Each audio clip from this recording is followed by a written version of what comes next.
Welcome to this ZenWorks video demonstration.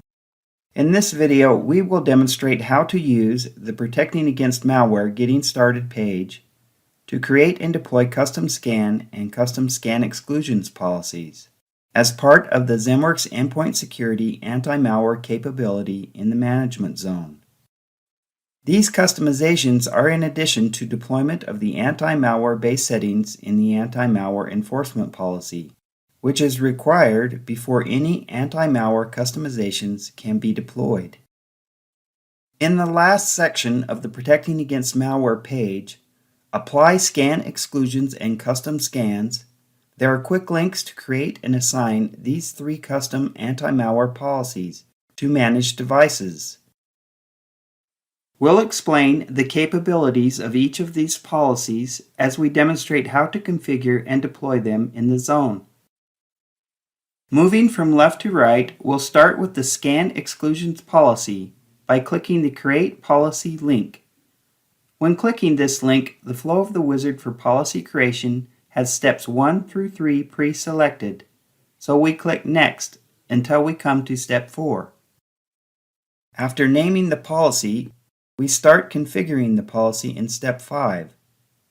From this page, we'll click New to add our first custom scan exclusion. The exclusions field format for each exclusion type is provided in the help. We'll open the help so we can see the formats and examples we can use in the exclusions field. Exclusion types available in the Scan Exclusions policy include File, Folder, Process, and Extension. For the sake of this demonstration, we'll use the example provided for a process exclusion, which will exclude scans on all the processes for Microsoft Notes. If we're only adding one exclusion, we click Save. If we have more exclusions to add, we can use the Save and New option to keep this dialog box open. We're just adding one exclusion for now.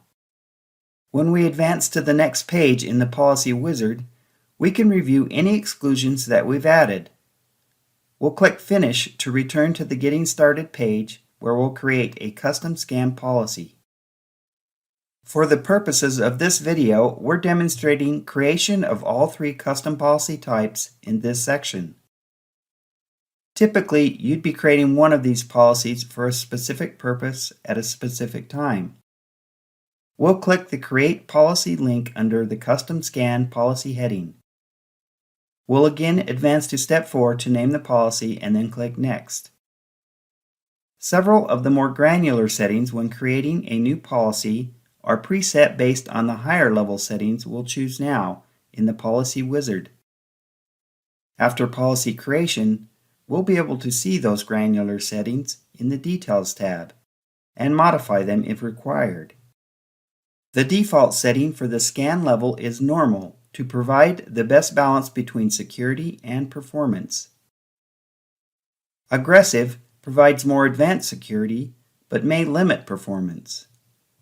Permissive, on the other hand, provides more basic security with reduced use of resources. We'll retain the normal setting and move to the next step. To add a scan target, we click New. We can leave the default setting of all local drives, select all removable drives, or we can specify either a drive path or an environment variable for a specific target. For this policy, we'll do the latter. Enter the example provided here and save the target. We could continue to add targets as needed, and the same as in the first policy we created, we could use the Save and New option for multiple entries. We'll stick with the single target in this policy and move to the settings for the scan schedule. Since this is a custom policy, it has its own schedule. Custom and network scan policies have 3 different schedule types. They default to a recurring schedule using a fixed interval to run once a day. As with the zone schedules for full and quick scans, the recurring type also has days of the week and monthly options. Another type is no schedule. We select this option if we don't want the scan to run automatically. This option has no preset to kick off a scan. It is designed to allow the flexibility for running scans via the Initiate Malware Scan quick task, which we can initiate on the policy by selecting it in the Quick Task Policies list for a selected device or folder. The last schedule type is date specific. This option only runs the scan once on devices we assign the policy to, based on the date and time we configure here. For this demonstration, we want the flexibility to kick off the scan as needed using a quick task command, so we'll select the no schedule option. We'll also use the wake on LAN setting for any devices that might be in sleep mode.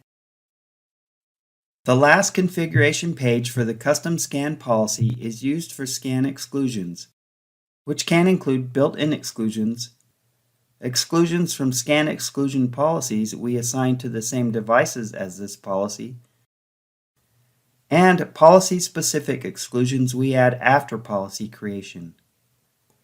We'll leave the built-in exclusions enabled and also enable the option to include exclusions from assigned scan exclusions policies. Again, in the summary page, we can see all the configurations we've made.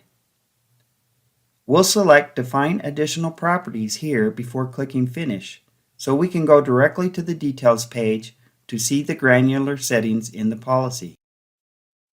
The User Rights configuration enables us to configure rights for end users to initiate their own scans and pause, postpone, or cancel those scans, as well as do the same for administrator-initiated scans, if so enabled. Canceling an administrator-initiated scan is disabled by default. For files to scan, the default is to scan all files, but we could change the option to only scan files with extensions we explicitly add in Defined File Extensions Only, or we could enable the Applications Only option. By clicking the information icon for this option, we can see what those application extensions are, and also review instructions to add more to this list. The scan behavior has more specific settings for system locations to scan and what to look for. Remediate Actions defines the default actions anti-malware takes for infected files, suspect files, and rootkits, as well as backup settings if those actions fail. We're going to leave the settings as shown here and look at our scan targets list. In this tab, we can see that it is the same configuration that we saw in the policy wizard, and we currently have no need for any further changes here. In like manner, the Schedule tab is the same as the wizard, with no schedule set as we configured it. In the last tab, Exclusions, we can now see an additional option to add custom exclusions directly to the policy. This is in addition to the settings to include scan exclusion policies that are also assigned to the device, which we enabled when configuring the policy. Since we intend on using our Scan Exclusions policy, we won't add any further exclusions here, but if needed, we would add them in the same manner as we did in the Scan Exclusions policy. The last policy we'll create is the Network Scan policy. With the exception of the network settings, this policy is the same as the Custom Scan policy, so we'll just cover those differences in the policy wizard. When we get to the step for adding the scan targets, we can see an additional field for network credentials. This setting enables network access to scan the applicable target. The network credentials must first be added to the credential vault in the main configuration page before they can be selected in the policy settings, using the domain/name format. Another difference in the network scan policy is the format used for the scan targets. Here, we need to use an IP address or fully qualified domain name format, as shown here. And as recommended here, we can use both for the same target. As an example, we'll add a target using both formats. We'll now finish up creation of this policy and return to the Getting Started page. The last thing to cover in this demonstration is assigning a policy to our devices. Notice that each one of the custom policies have a link to assign the policy to devices. Since this process is the same for all three, we'll just demonstrate this once by clicking Assign Policy to Devices under the Scan Exclusions policy heading. When we click Add, the object browser opens, where we select our devices. We'll select our Awesome Office Devices folder and proceed to the next step, which opens the object browser for selecting our policy. After selecting our Scan Exclusions and Custom Scan policies, we'll finish the assignment. In order for these policies to go into effect, we have to publish them. So from here, we'll click Policies in the navigation pane. Select our Custom Scan and Scan Exclusions policy and click Publish Policies in the Action menu. We also select the policies on this page and finish the process on the last page. Now, if we transition to one of our assigned devices and refresh the ZenWorks agent, we can see that both our policies are deployed to this device. Also notice that the Anti-Malware Enforcement policy is also assigned to this device. This base policy is required to enforce any of the other three policies. We'll momentarily return to the ZenWorks Control Center and start a quick task to run the custom scan policy. As we come back to our device and refresh the device, the custom scan will run, which we can see in the ZenWorks Endpoint Security status window for anti-malware. In this video, we've demonstrated how to use the Protecting Against Malware Getting Started page as a single source for creating and assigning the Scan Exclusions, Custom Scan, and Network Scan policies to manage devices.